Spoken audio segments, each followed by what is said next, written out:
Hi! In front of me is Infinix Note 12 2023, and today I would like to show you how you can use one-handed mode on this Infinix.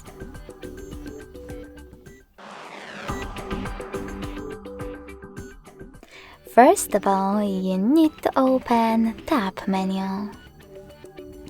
Now look for one-handed mode icon, and when you find it, click on it. As you can see, one-handed mode is now on. If you wish to change placement of it, click on this icon below the X one. If you wish to close one-handed mode, click on this X instead.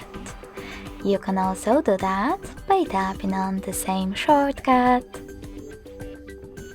again. Thanks so much for watching. If you enjoyed this video, smash that like button, comment and subscribe. Bye!